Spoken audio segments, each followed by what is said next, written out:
And whoops, I almost forgot to record, but don't worry, we saved it.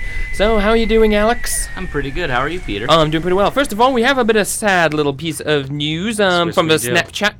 Yeah, Lewis Hamilton has had a bit of a bittersweet Snapchat. Yes, he did. I lost it. It's somewhere in here. It was next to the dog, right? Yes, it was. It was the. Oh, there we are. I went on to other things. Oh yeah, so Dr. Aki Hinsa.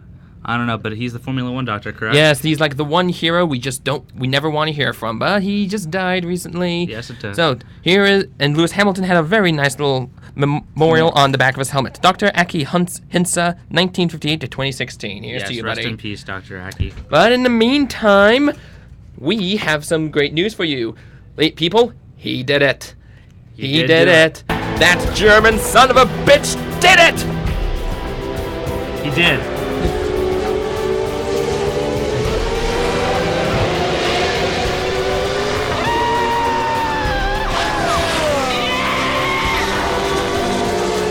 Well done. Pits one, pick up rubber. Awesome job. Unbelievable. We are world champions! World champions!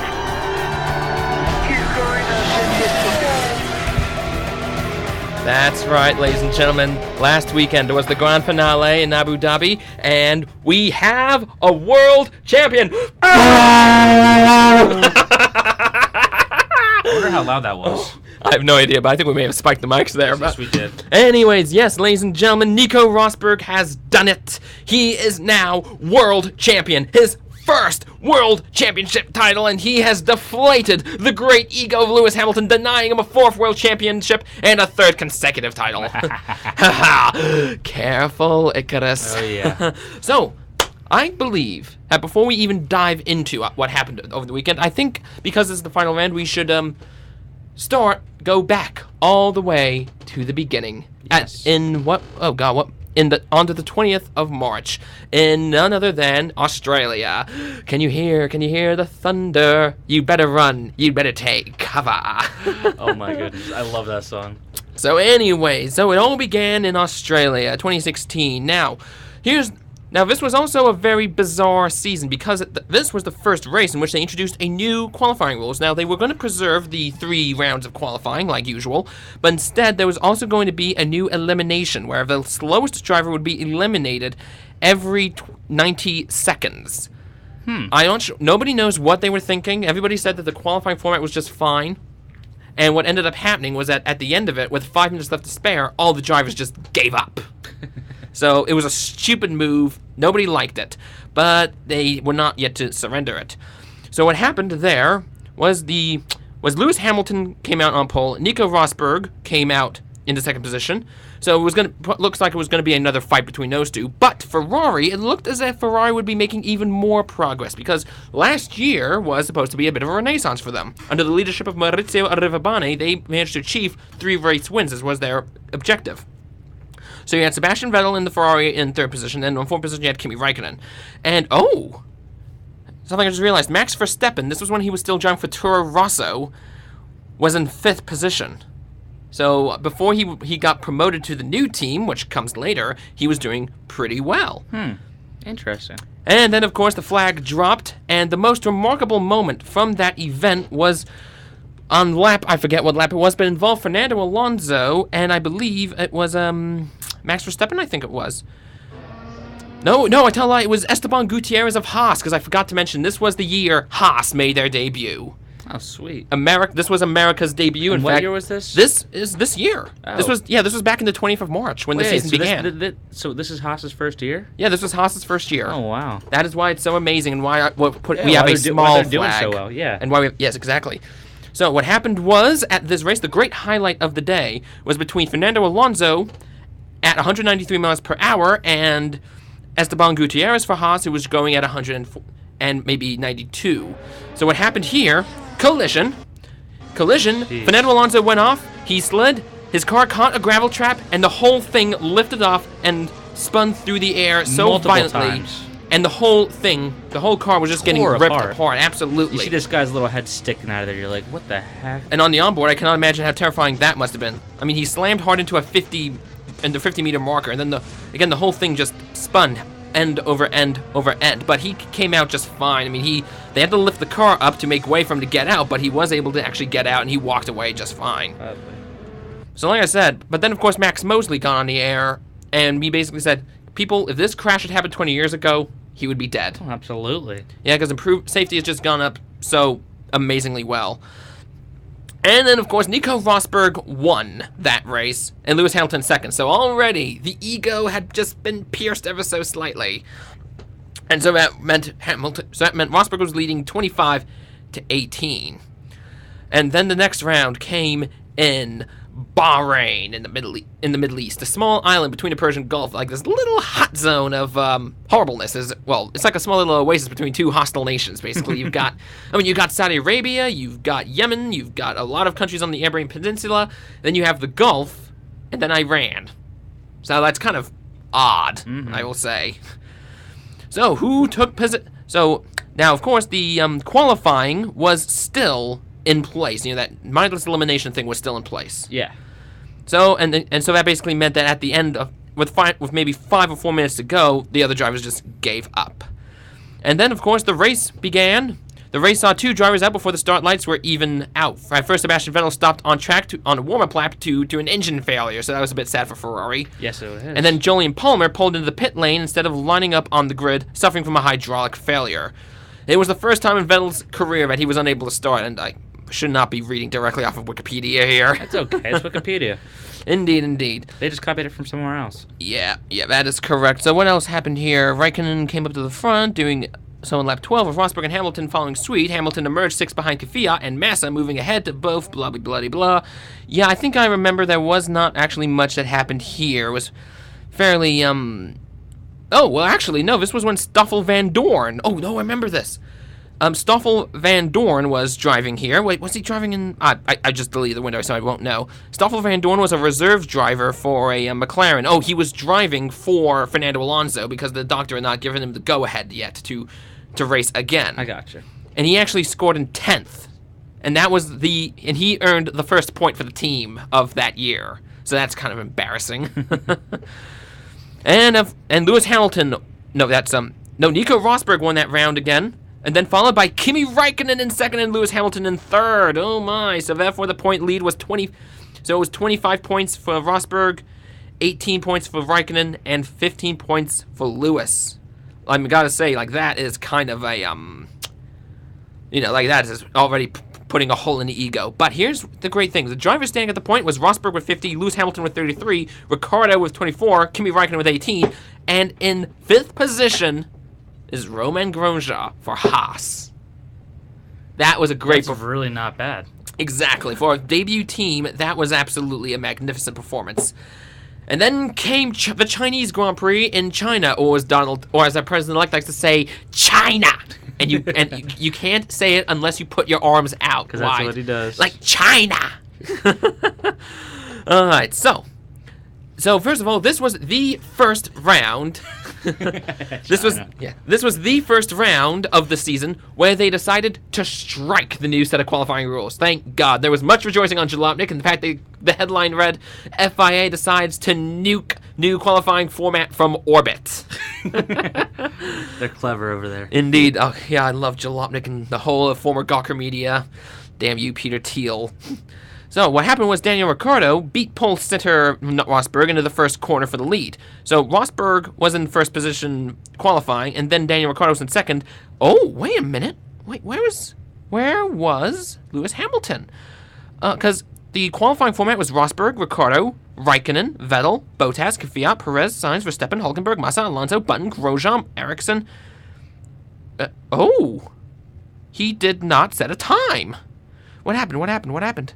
Ladies and gentlemen, I needed to look. I'm not sure. Look into that. That's weird. Indeed. Okay, free practice. All right. So the race, Daniel. Yeah. Well, unfortunately, a lot of these articles aren't actually fully complete, so I do not remember what happened to Lewis Hamilton. Either way, another blow to the ego. Rosberg won, followed by Sebastian Vettel, then Kvyat, Ricciardo, and then Hamilton managed to come up to 7th from the pit lane. So that was a pretty decent performance, but then again, that was only worth 8 points. And then it was 75 points to 39, and then Romain Grosjean got knocked off, unfortunately. Because then by that point, it was Rosberg 75, Hamilton 39, Ricciardo 36, Sebastian Vettel 33, and Kimi Raikkonen 28. And then came Russia. Now, this was a very, very critical one. So, what happened was in the qualifying, Nico Rosberg came on pole, followed by Sebastian Vettel in second position, followed by Valtteri Bottas for Williams in third position, and then Kimi Raikkonen in seventh. And then what happened to... and then Lewis Hamilton came in 10th. I believe he had a technical problem of some kind. But, however, right from the start, things got weird. Now, there was indeed now, I remember in China, there was a bit of an aggressive maneuver between Sebastian Vettel and the current Red Bull driver, who at that point was the Russian Daniel Kvyat. Basically, in China, the two of them came a bit too close, and I think I think it was decided that Kvyat was to blame. But then on the opening laps, well, this happened. What? So we're coming around we're coming early on in the race. Sebastian Vettel is coming around. He gets tapped. He almost loses control. He gets onto the main straight. Power. He's trying to keep it from wobbling, but then suddenly he gets tapped again. He rolls, and then he says... Oh, he looks so angry. Somebody hit me in the rear, turn 2, and then somebody hit me in the rear again in turn 3. For sake, honestly. Oh man, his hand. Wait, so what happened was, yes, Kvyat basically rear-ended Sebastian Vettel twice in quick succession. And so after Sebastian Vettel was taken away on the moped of shame to the pit lane, he was talking to his old boss at Red Bull, Christian Horner. We don't know what they were saying, but we know that whatever it was, there was going to be hell to pay. Heads were going to roll. And at the same time... Oh, I should have actually bothered to pull the article up. I remembered. What happened was that Nico Rosberg, who won that race, did he win the race? Yes, he did. He won, and then Lewis Hamilton came in second position. So Rosberg was in the waiting room, and then who shows up in the waiting room to greet him? Take a guess. Our good friend? Who's a good friend? Bernie. Worse than that. Oh. Vladimir Putin. Really? Vladimir Putin was there, because strictly speaking, I believe a lot of state money is going into this. Wow. Because I forgot to mention, the racetrack here is built on the old Olympic Park. Well, it's not old. I mean, you know what I mean. It's built on Sochi. It's the former. Olympic Exactly. Park. And the conversation between the two of them was, I must say, you are very talented for somebody who, you're very talented and successful for somebody who sits in a car all day. And then, of course, Nico Rosberg says, well, just so you know, you have some very fast Russian drivers. Like like that was a total backhanded compliment, given that Daniel Kvyat, the Russian kid, had rear-ended Sebastian Vettel twice. So what ended up being his penalty for that? I don't think there was an official penalty for that, but what happened was he got demoted to Toro Rosso, and that was when Max Verstappen got promoted. Gotcha. Exactly. So Rosberg won that one, followed by Hamilton. So therefore, it was now Rosberg 100 points to Lewis Hamilton's 57. And so we move on to the next place in Spain, the first race of the European theater at the Circuit de Catalunya. Now, qualifying was the usual affair, and Lewis Hamilton took pole there, followed by Nico Rosberg, Daniel Ricciardo, Max Verstappen, Kimi Raikkonen, and Sebastian Vettel. And this was also, and where was Daniel Kvyat? Oh yes, he came into 13th for Toro Rosso, while Max Verstappen was in 4th for Red Bull. So we're already seeing a superior performance. Now, people were ambivalent about that. Now, of course, at this point, we were thinking it was just going to be another dull race, Hamilton versus Rosberg. But then on the first corner, a miracle happened. Well, not the first corner, but during the first lap, a miracle happened. So, they were coming around so what happened was... Come on, load. They were coming around the corner, and then Lewis Hamilton was going to attempt to pass on the inside. He goes on the grass, he turns around, loses control, and slams into Nico Rosberg! So both of the Mercedes A miracle, were out. ladies and gentlemen! And the Mercedes team were just so anxietous. They could not believe it. God. It's funny. So what happened? The music they put to that too. Yeah, the song. Somebody made that. Yeah, somebody did make it. The video was posted by somebody named J.T. Silver on YouTube, called Hamilton and Rosberg's Crash at Spain 2016 sounds so much better with Titanic music. And what happened, and let me re-elaborate, what happened was they came out of the corner, so it was a hard right, they were on a really short straight, and they would come out onto another hard right, and Hamilton tried to pass on the inside, but he ended up going onto the grass, rumble, he came back in, But then the transition from the grass to the tarmac caused the car to spin, pendulum swing, and he basically swiped the rear of Rosberg. And then as Hamilton was going off the track and the gravel was kicking, he had his hand over his face like, no, no, no, the humiliation, oh, the indignity. Well, actually, he probably would have been saying something like, oh, this is so not wicked, man. That's something he'd say. Indeed, indeed. And so that meant the winner of the day. Well, because the two Mercs were out, we could have some proper all-out racing. Yes, with actual skilled drivers. And Max Verstappen took victory for Red Bull. Beautiful. So basically he was promoted because the other guy got demoted, all because Sebastian Vettel whined to Christian Horner, and he won. So Sebastian Vettel came in second, followed by Kimi Räikkönen. That's pretty awesome, honestly. So That's pretty cool. Yeah, so Nico Rosberg still had 100 points, but Kimi Räikkönen briefly moved to second position with 61 points. Lewis Hamilton had 57. Sebastian Vettel came to 48 points, and then Daniel Ricciardo was tied for 48 points as well. Oh, God, yes, that was a great, great day. And then 2016, Monaco, the Big Daddy, the greatest race in Formula One history. Well, people are kind of... there's a bit of debate about that, because it's the same circuit, it's the same track that has been since the 50s. And people say that the cars are just not suitable anymore, they're too wide for it. So even though you have a lot of intense... like all the celebrities come here, it's very, very tight-knit. Like, you're going through it's like warp speed through a tunnel almost. Mm-hmm. But people complain that there just isn't any passing. And the strange thing here is that now in Formula One, the nation or somebody has to pay to host a race. Monaco is charged nil. They take, they get, I believe they get an absurd amount of race fees, but they do not actually pay for anything at this track. That's weird. So... Why not? Do you know why that is? I think tradition, because I think they realize, you know what, we are so quintessentially Formula One that Bernie Ecclestone would lose his head if he were to lose it. So Daniel Ricciardo qualified, followed by Nico Rosberg and Lewis Hamilton in the top three. And then, of course, it was a wet race. There was several laps behind the safety car. And unfortunately, Daniel Ricciardo's team at Red Bull, they blew a pit stop. He came and pitted, but they were not ready for him. Nobody knows what happened. He pitted, nobody knows. And then, of course, ultimately, Lewis Hamilton won, Daniel Ricciardo in second, followed by the Mexican Sergio Perez, Force India, and Sebastian Vettel. So that meant Rosberg was still in the lead with 106 points, but Hamilton had crawled forward with 82 points. Daniel Ricciardo had 66. And then Canada. Okay, now Canada. I've actually been to this place, and I saw a real-life Icarus fly. I saw Lewis Hamilton during practice. Basically, practice was on. It was practice 2, I believe. And then the rain came in. But because the qualifying and race day was not going to have rain, all the teams decided to pull in and not risk anything. There's nothing they were going to gain. Yeah, of course. Gaining data points in the rain. And then the Mercedes guys decided, let's send the cars out. So Hamilton left the pit first, and then followed by Nico Rosberg. And then, I had I was borrowing my dad's SL1, and I had this big Tamron 100... Oh, God, what? It's 150 to 700. Jeez. So I had this thing prepped, sport mode engaged, and I could see Hamilton in the far distance through a narrow slit between the fence and the forest. He came around on this car, and of course water spray was kicking up. Hamilton came. I was prepping, and I thought, okay, no, I'm going to get some nice wet lap shots here because it is spectacular. Oh, yeah. He came to a hairpin corner, which is where we were positioned. He braked, and he went on, and then he went straight into the wall. He hydroplaned. And then, of course, Nico Rosberg was somewhere behind him and basically backed off, and he just said, I'm going to just cruise around the corner. And then I shouted out, it was a real-life Icarus flight! That's and then, so of course, funny. But then I snapped. But then as he was walking away in shame, I zoomed in close with the Tamron, snapped the picture, and I had a most beautiful picture. It's him looking back. Now, as much as I despise Lewis Hamilton, it was quite beautiful. Like, yes, you had the driver who crashed, but on the back of his helmet it had "Still I Rise" on the back.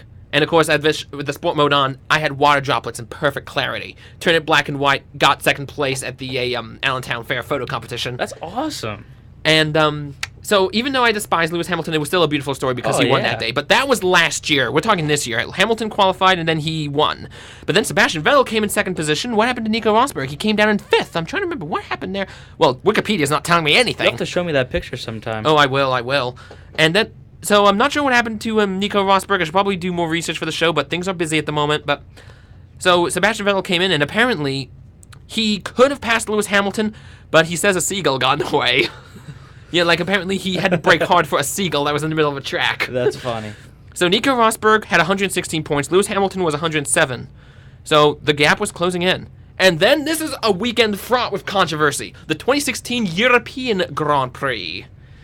Now, it used to be that the European Grand Prix was supposed to like symbolize all of Europe, you know, like European Union, patriotism, and all that stuff. Yeah. But thing is, this was held in Azerbaijan. Where's that? It's on the Black Sea, I believe. Oh. Yasmin, out there.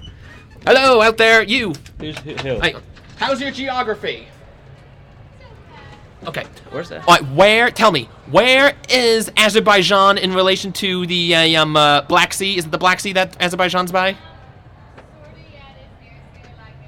But would you, all right, she says sort of. Would you agree that it is Europe? Oh. Well, oh, really? Even though they're in the EU, it doesn't really count as culturally, does it? She's Irish, ladies and gentlemen. She has authority to speak on this behalf. Oh, well, that hardly counts. I mean, Turkey's in Eurovision.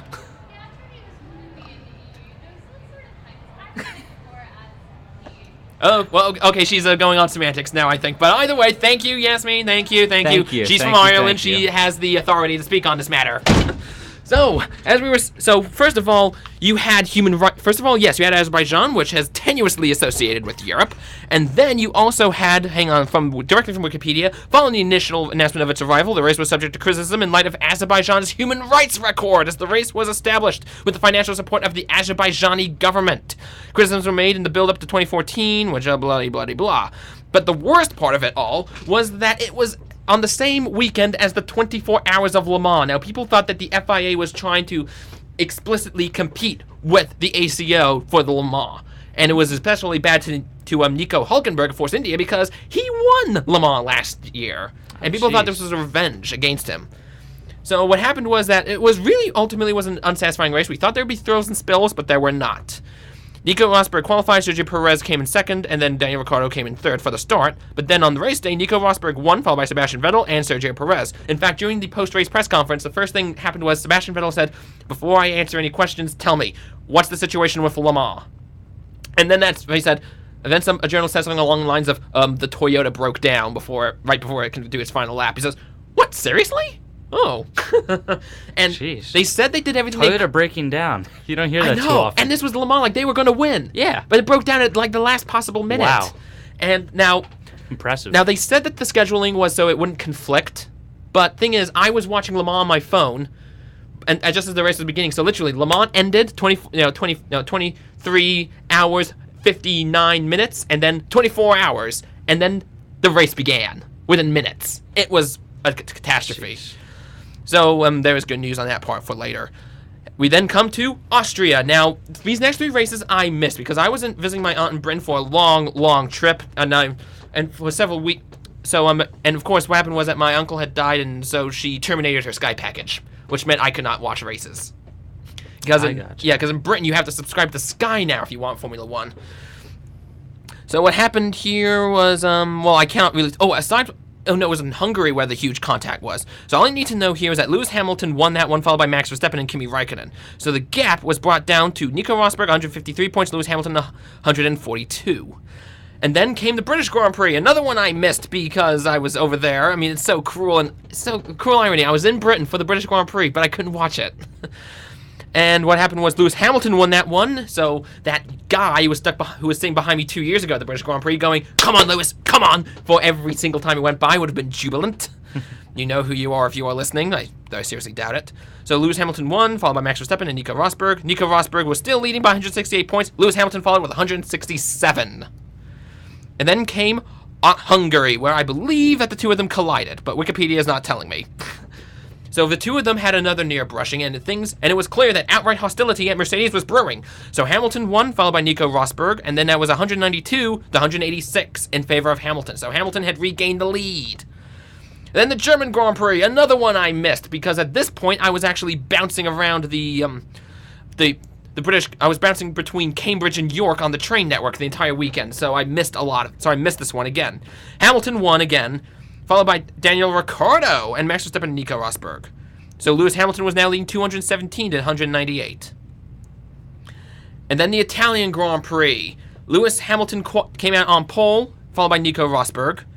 And then on race day, Nico Rosberg won that one and was booed by the Italians because if there's one thing they hate more than an Italian in a non-Ferrari, it's a non-Italian in a non-Italian team. And Nico Rosberg is hated over there, absolutely hated in Italy. They were booing him. So Nico Rosberg was able to regain just a little bit. It was still 250 Hamilton, 248 Nico. And then came the Singapore Grand Prix, which you actually were around for, as was my buddy Luke Ulbricht, what I call the most interesting Grand Prix in the world. So what happened in the 20... We were both in Singapore for it. Exactly. And now last year, during the race, there was a random dude walking on the inside of one of the straights. Nobody knows. Like, Sebastian Vettel got on the horn and said, there's a guy on the track. And literally, he was just walking. Some guy. With a shopping bag, no less. And then this year, there was a lizard on the track. I saw the lizard. Yes, do you remember the big lizard? lizard? Very big lizard. Yes. So Nico Rosberg won that one, followed by Daniel Ricciardo and Lewis Hamilton. So Rosberg regained 273 to 263. And then came the Malaysian Grand Prix, where the word of the day was, do you remember the word of the day at Malaysia? Careful, Icarus. That's not a word. That's a couple words. Well, whatever. Well, it's a word of the day. Point is, so Lewis Hamilton poled, followed by Nico Rosberg. But then, ladies and gentlemen, a miracle happened. Yes, I remember this. He was coming around the corner, and his car was shooting fire out of its exhaust pipe. And here is his words. Here's the sound of the Hamilton in distress.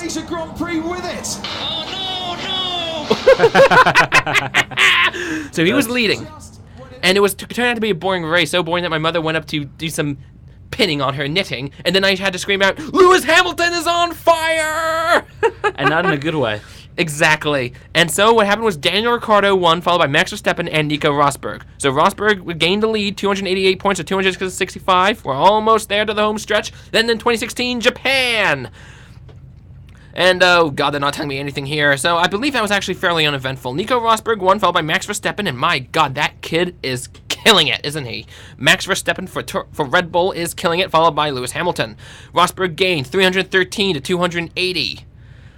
And then came the United States Grand Prix, which we were in the studio for. Yes, we were. Broadcasting live. Indeed. You have to in color. Indeed. But Lewis Hamilton ultimately won that one, followed by Nico Rosberg. And I don't... Oh, and the highlights from the evening was that Kimi Räikkönen left the pit with a wheel slightly... No, the gun was still attached to the wheel nut. Yeah, the wheel gun was just chilling on there. And he came up, and then he coasted backward, and then he said, kill the engine. We buggered up completely.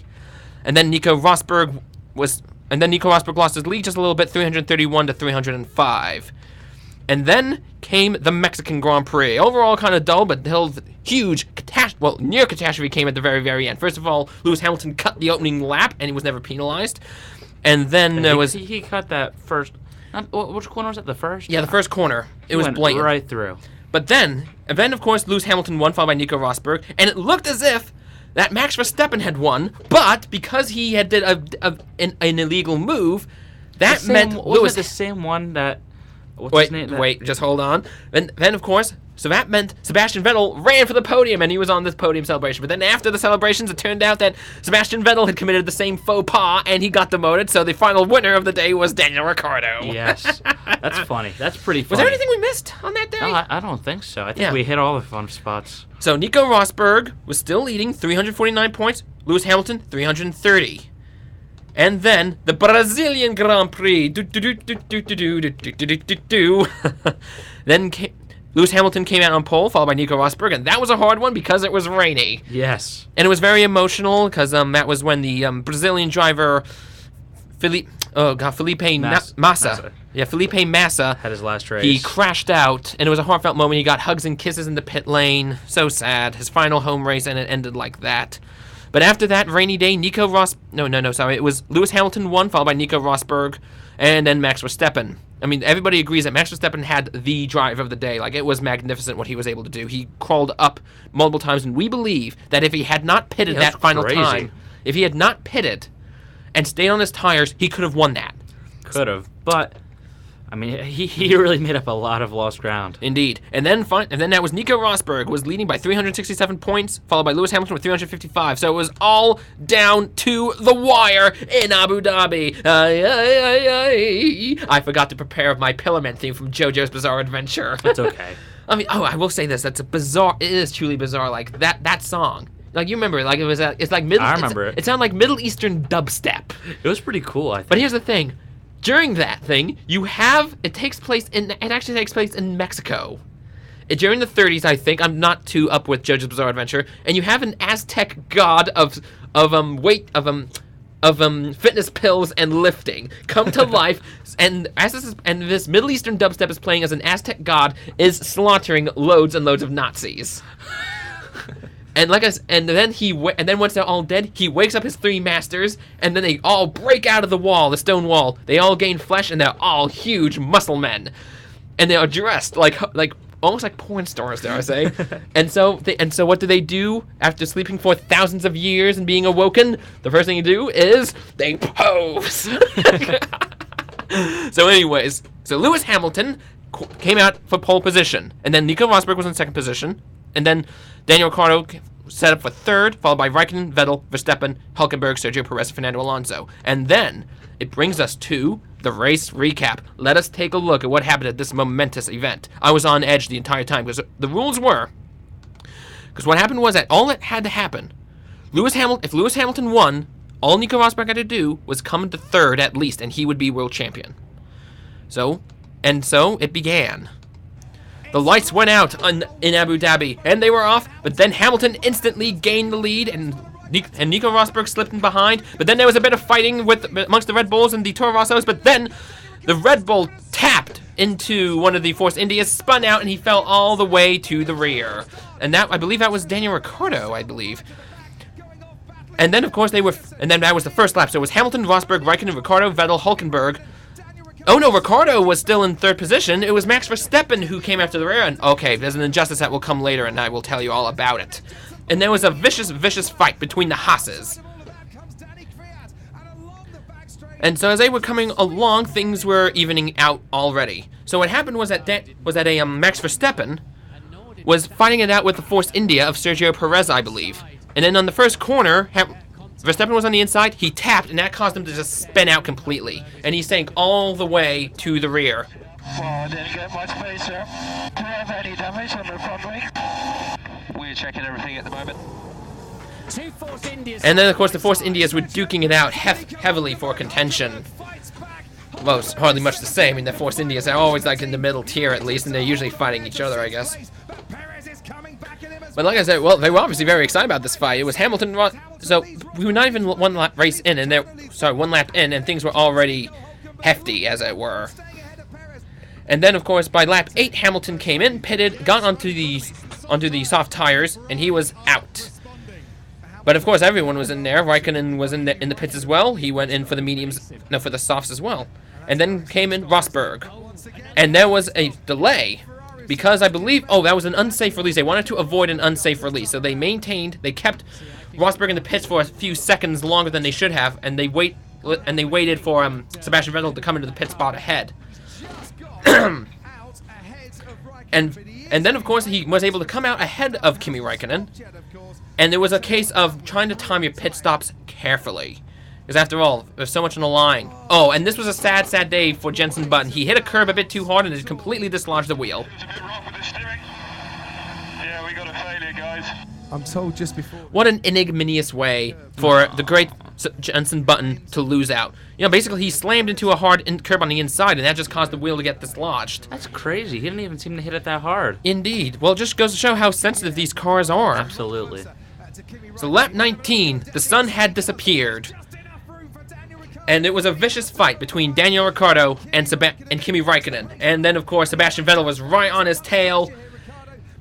And like I said, it was a vicious fight. Those two Ferraris were just climbing. It was absolutely magnificent. Rosberg. Critical now that we start passing Verstappen. So, at this point, lap 20, Rosberg was behind Verstappen, who was behind Hamilton, who was further up. But was he able to get through? But no, he was not. Rosberg attempted to pass on the inside at lap 20, but he was just blocked down. In fact, they were so close. Part of me was thinking, no, don't do this. Don't foul this up. Do not come into contact with Max Verstappen. Don't lose the World Championship at this stage in such a silly, silly fight. There were many times when I thought they would crash into each other, but luckily for us, that did not come to be. And Max Verstappen, in fact, was pitted at lap 22. Now, he was able to get to 6th position after spinning out in the first lap and falling all the way to the rear, and I think that makes him for driver of the day. And then it looks like there was a coordinated pass in lap 41 between Sebastian Vettel and Kimi Räikkönen in the Ferraris. Because it was clear that they wanted vengeance. They wanted power. And then Carlos Sainz. Carlos Sainz, unfortunately, had a power failure. And his dad, Carlos El Matador Sainz Sr., was there in the pits as well. Sweet. Indeed. And then Julian Palmer crashed into a Toro Rosso. How indignant. And I believe I don't remember what it was, but he was accused of the position. And then Sebastian Vettel was on Max Verstappen. It was vicious. He managed to just squeak by Max Verstappen, and it was near contact as they were duking it out for position as they came at the end of that long, not quite so straight. So, oh no, that was Daniel Ricciardo, actually. So it was Vettel on Ricciardo, and Vettel managed to pass and came to 3rd. But then, there were 4 laps left, and the 4 in lead, Hamilton, Rosberg, Verstappen, Vettel, were duking it out heavily for control. They were so close. I thought to myself, no, do not eliminate each other. Do not let Hamilton win. Do not eliminate Nico Rosberg. And then, of course, lap 51, Vettel took Verstappen. And again, it was still vicious. The 4 of them were within spitting distance of each other. And Lewis Hamilton. Lewis, this is Paddy. We need you to pick up the pace to win this race. That's an instruction.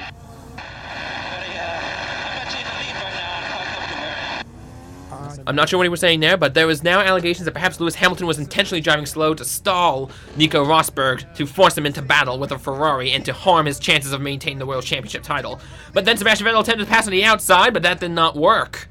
And so it was Hamilton, Rosberg, 0.9 seconds, and then Vettel, 0.9 as well. The 5 of them were in spinning distance, but ultimately, after a long, hard fight, Lewis Hamilton came into 5th position, and as he crossed the line, the fireworks were fired off over the Etihad banner. There was much jubilation in the Mercedes pits, but ultimately, the great winner of the day was Nico Rosberg. Yes, world champion!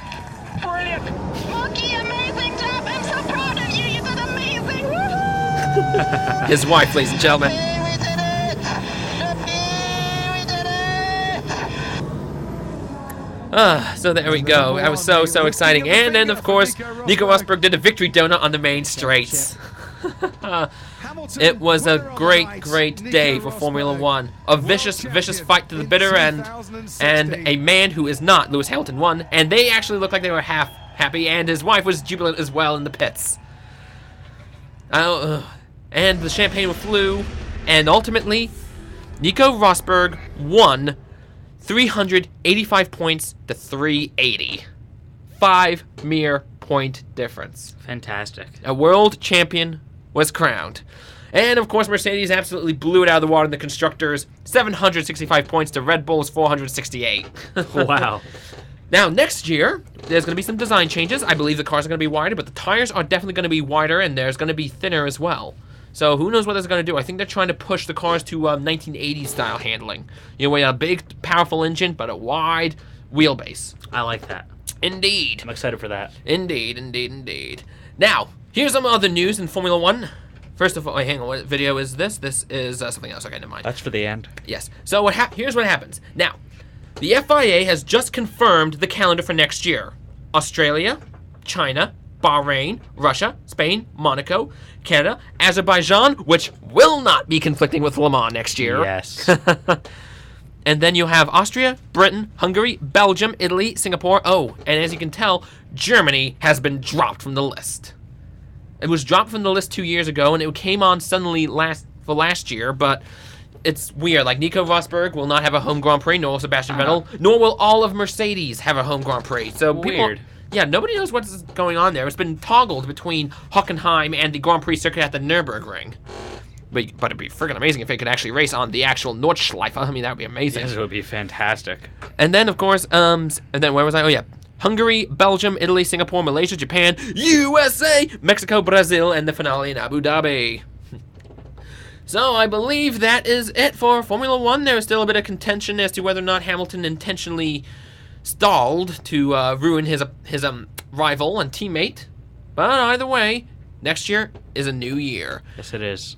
So, ladies, hopefully an exciting year. Indeed, indeed, indeed. So, ladies and gentlemen, in the studio we have 3 magnificent flags, and it is time to take them down for the until the next season kicks off. So, my friend Alex Reardon, will you please have the honors of doing a final parade? Take the Ferrari down first. Our beautiful red Scuderia Ferrari racing flag that I picked up from Italy so many years ago is coming down. And it is a very solemn moment as that flag is pulled down to remain in storage until the season kicks off.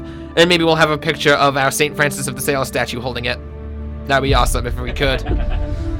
We will do that. Next is our newest flag, Haas F1. It is smaller than the others because I ordered the wrong one, but partly because they are a new team. This is America's team, and that flag will be going into storage. Their man, Esteban Gutierrez, unfortunately, will not be driving for them. Roman Grosjean is going to remain on board, and we have a new boy. We forget his name, and I can't be bothered to look it up right now because it's too emotional. And finally, our pride and joy, Red Bull Racing Formula One team. The great powerhouse of Christian Horner and Adrian Newey as well. And now it is time to put the flag down. Well, I know we might want to replace that one because strictly speaking, they are now Red Bull Tag Heuer. Well, actually, there is no Infinity sponsorship on it like they used to have. But still, the flag must go away. The flags will go into storage until the season commences in March. And that is the final parade. Or am I not a genius in soundtrack selection? He says I am. I also just lost my right channel on my headphones. Really? It's intermittent. Okay, well. Oh no. Oh boy. Yes, it is a sad day. The flags are down. Season's over. This pair of and the headphones flags is are dead. Yeah. So that leaves us. It is now 42 of 6 o'clock. What does that leave us? What else is? Oh wait. First of all, there's an amazing story I found on Jalopnik. Let's hear it. So, Lepo Elkan, a billionaire, heir to the Italian family that built Fiat, and he is also a notorious playboy, was arrested in New York last weekend For doing what? for faking his own kidnapping with an escort. According to the Daily Beast, the 39-year-old heir to grandfather Gianni Agnelli's fortune was arrested following 2 days of cocaine, marijuana, and alcohol use with an escort he met online. That's fantastic. Unnamed police sources told the publication Elkan then reportedly faked his kidnapping, requesting $10,000. Probably for everything he spent. Only 10,000 is my question. That's all he values himself. The family alerted the police of a supposed kidnapping, and when the two arrived to retrieve the money, they were arrested by the police. So they tried to collect their own ransom, it sounds like. Does that ever go right? Ever? I have no idea. I can't imagine. So cops pounced once the two men arrived. Elkan was charged with filing a false police report, but was not taken in custody and instead given a desk appearance ticket, authorities said. In regards to his male companion, cops said that his arrest was voided and sealed. The latest alleged indiscretion in Manhattan would be the first time Elkan found himself doped up in the company of a prostitute. In 2005, shortly after the passing of his legendary grandfather, Elkan came close to dying from a cocaine overdose in the red light district of Turin, Italy. NYPD voided and sealed the arrest of Elkan's companion. Elkan is infamous for his lavish sense of style and proclivities for partying, but his wildlife has gotten him into trouble more than a few times. He suffered a near fatal okay, that's too tragic. But here's the thing, the picture that Jalopnik chose to put on here is him in this really nice looking red suit. He's in skis on the Alps being pulled by a Ferrari FF. So yeah, so he's wearing a Ferrari red suit. There's a Ferrari red Ferrari with the black horse on a yellow field, and it looks like he's water skiing with a Ferrari on the Alps in a suit. I mean, that's pretty fantastic. I know, he's the man, as far as I'm concerned. Oh boy. All right. So anyways, let's see what else there is on Jalopnik. If there's anything else worth it. Do we have any more headsets? The third one's gone. The third set's gone missing. In fact, Adam, who was in here yesterday, he did not know where that one was. It was in the thing. It was Adam. It was in the compartment. Well, probably because it's not working right. Maybe, but either way, that's the best one we've got. The right channel's gone. Yeah. It's here and then it's not. Yeah. Oh, here's something interesting. Apparently, there was a somebody made a drive center Porsche 911. What's that mean? It means that the seat is in the center of the car. Ooh, I like that. The Porsche 911 has only one problem. If you want to travel with passengers, I'm sorry, this is Tom McParland. Sorry, on Jalomnik. Excuse you. Someone decided to improve the 911's cockpit by moving the steering wheel to the middle like a McLaren F1. Are there seats in the back at least? Oh, well, in the Porsche 911, there's barely seats at all, so You're right, no, you're there right. isn't. Well, the McLaren has seats. Well, yeah, it actually has In a the third back. set of seats. And apparently, for some reason, Jalopnik is paying attention to the 10 ways in which players of Grand Theft Auto 5 have tried to stop the train. What train? You know, there's a train in Grand Theft Auto that runs on a loop, and apparently people have been trying to find creative ways to stop it from doing its thing. You know what? I Yeah. should probably do that.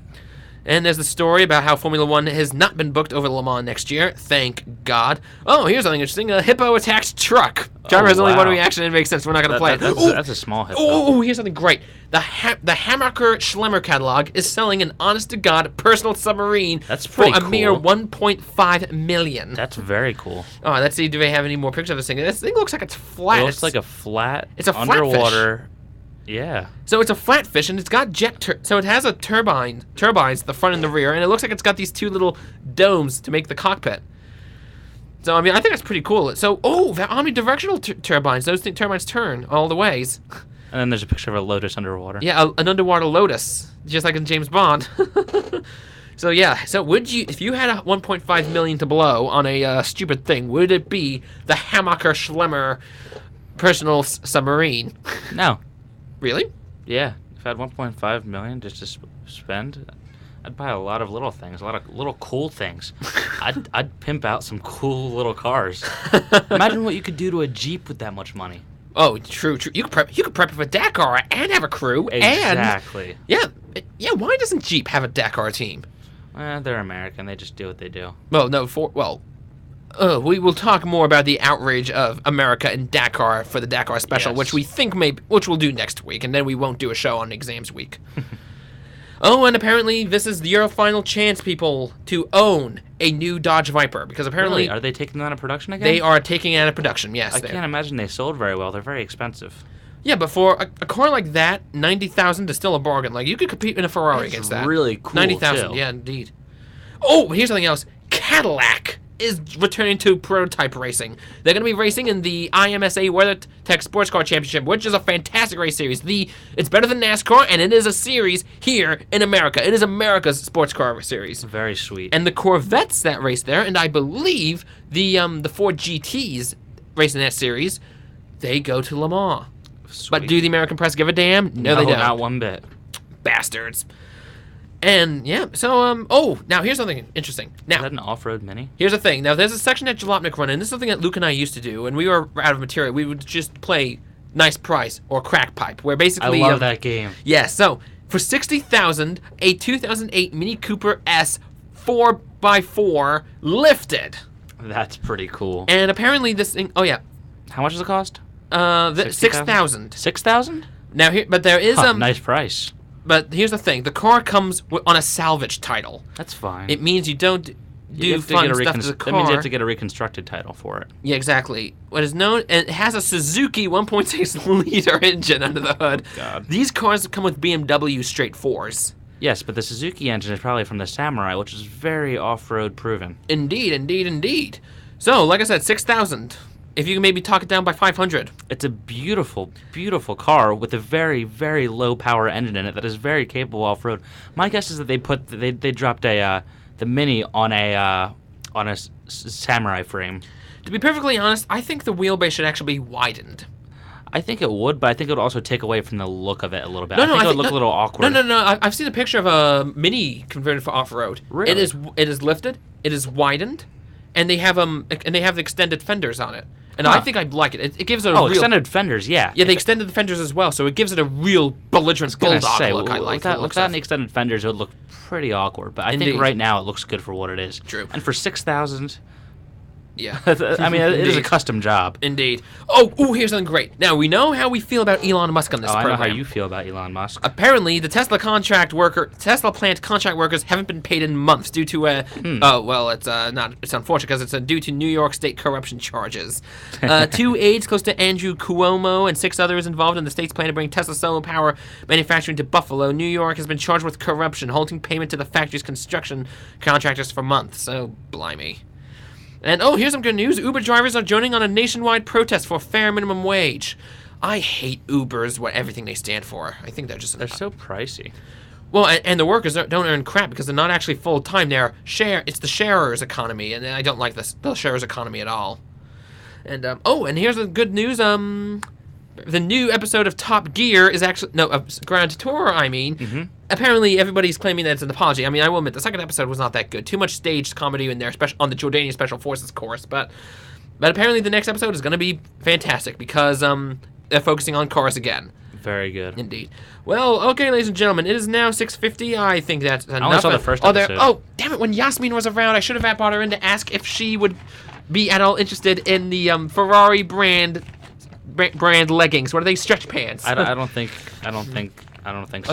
Are there any ladies outside the booth who would like to discuss fashion on our program? I don't think so. A girl just nodded no to us. Okay, so unless somebody passes within the next couple of minutes, so I guess we will just terminate it. I think we should put her down. Okay, fair enough. Well, ladies and gentlemen, that is our penultimate show, our final episode of the Formula One World Championship. And wait, hold on, you two leaving before? No, never mind. No, just give up on it. All right, we're giving up. Nobody wants to. All right, very well. All right, ladies and gentlemen, that is it for today's program. Next weekend will be the Dakar Special.